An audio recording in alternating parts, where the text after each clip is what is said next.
Hello my dear friends and welcome back to another video. I need to start off by saying a huge thank you for helping me to reach 80,000 subscribers. The amount of support in this fandom and community has been absolutely incredible and I appreciate each and every one of you. And a special shout out to my beloved members and patrons who are the backbone of this channel. Thank you all so much, enjoy today's video. In Rogue One: A Star Wars Story, when Jyn Erso and Cassian Andor are searching through the data vault, they come across a range of Imperial projects. One that is mentioned is War Mantle, and that remained a mystery until The Bad Batch Season 1 explained it. As we saw, it was the replacement of clone troopers for conscripted recruits. But another Imperial project that is mentioned in this scene is Mark Omega. Given Lucasfilm's willingness to draw upon past material and explain it, I wouldn't be surprised if this was the codename for the Empire's mission to hunt down Omega. Codenames: Stellar Sphere, Mark Omega, Mark Omega.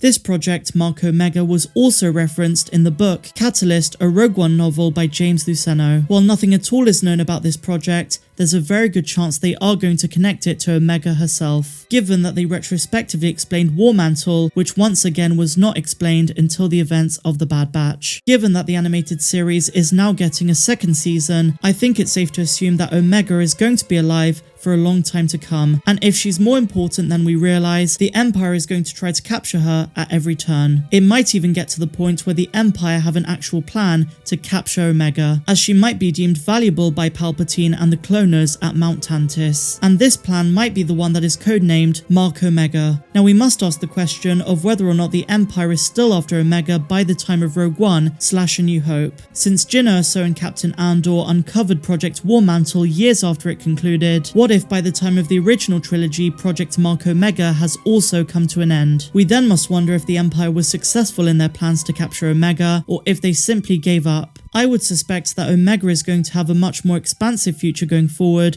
so we might assume that the Empire was unsuccessful. We're not too sure just yet where Omega is going to end up. She might become a bounty hunter like her brother and father, or she might be Force sensitive and go down the Jedi route, as many fan theories speculate. Something else to mention is that the Andor series is coming out next year. Given that it's a prequel to Rogue One, they might try to connect Omega even more, and she could come into live action then. And if she does, then Project Mark Omega might make a lot more sense. It seems like the Bad Batch has established a friendship between Omega and Hera Syndulla, the latter of which was very active with the early rebellion at this time, and this could be a vital link to bringing Omega into the live action series. Ultimately though, if they do decide to connect Project Mark Omega to the character of Omega, then her DNA and importance come into question, because why would the Empire still be after her? In Season 1 of The Bad Batch, we learned that Omega is a first generation Jango clone, but many of us are still convinced that there's more to her. An important clue in answering this question is in the closing scene of the Season 1 finale. We were taken to the planet Wayland, where on Mount Tantiss, we saw a captured Nala Se who is now forced to work as a cloner for the Empire. Now this got fans of the expanded universe very excited, and rightly so, because it's clear that there's a bigger picture to what Lucasfilm are trying to build. Go check out my full video on this plan and what it all means. I break it all down, tying in the Mandalorian, Grand Admiral Thrawn, the Ahsoka series, Andor, and more. Essentially, Mount Tantiss served as a personal cloning facility for Palpatine that ties directly into his contingency plan later on in the timeline. Since the Bad Batch is reintroducing this facility, we're in for some major saga-changing twists in the upcoming second season. And going back to Omega, she's going to play a vital role in all of this. As we established, her DNA makes her stand out. She's an enhanced clone, but we're not too sure what these enhancements are. But if these are attractive to what Palpatine hopes to achieve, maybe we've been underestimating Omega and her importance this entire time. Tech was able to gather some info, but maybe that was just surface level. The truth of who Omega is and how she's going to tie into the greater Star Wars story is yet to be seen, but I do love how endless these possibilities are. If the project mentioned in Rogue One was referring to her,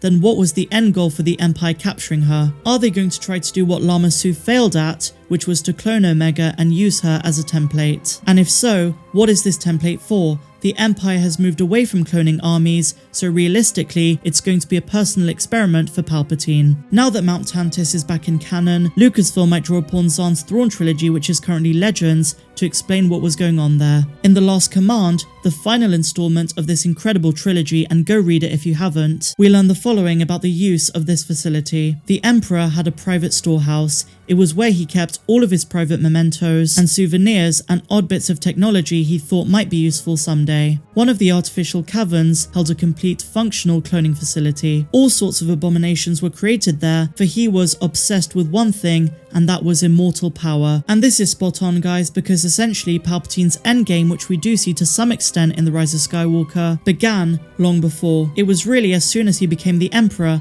he began his experiments, and as we learn in the Thrawn trilogy, which is not canon unfortunately, he would stop at nothing to achieve that one thing: to live forever, something which his master Darth Plagueis was also obsessed with. Now, thanks to the canon Vader comics, we do know that Palpatine set up his base on Exegol a long time before Episode 9. In fact, it was after Vader's duel with Luke on Bespin. Now, I do think in canon we are going to see more of Palpatine's contingency plan. They've already hinted at it in The Mandalorian Season 2. We might even see the rise of Snoke at some point, but now that we know that Lucasfilm have brought Mount Tantiss and its cloning facility into canon, we might see the early stages of Palpatine's contingency plan drawn upon from legends making their way into canon as well. And it seems as though if the Bad Batch is going to explore this, Omega is going to have a big part in this as well. The Bad Batch Season 1 introduced us to this young clone Omega, but the future seasons of the show are definitely going to pick up the pace and expand upon why she matters. This is going to be truly fascinating, and I think Project Mark Omega is going to have a direct influence on the character of Omega herself. I don't know about you guys, but I really miss the Friday morning ritual of waking up, watching the Bad Batch, and taking in some of that amazing content. As we move into the final quarter of the year, we've had Star Wars Visions,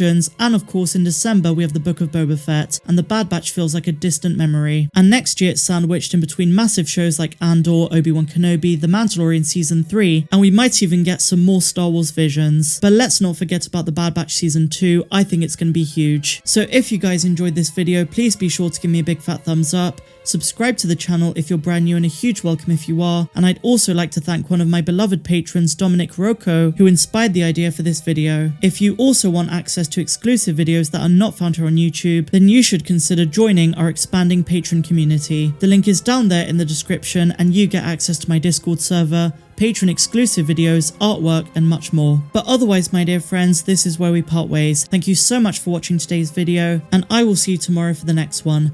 I'm Star Wars Meg, wishing you all a phenomenal rest of the day, no matter where you dwell in the galaxy. Have a good one.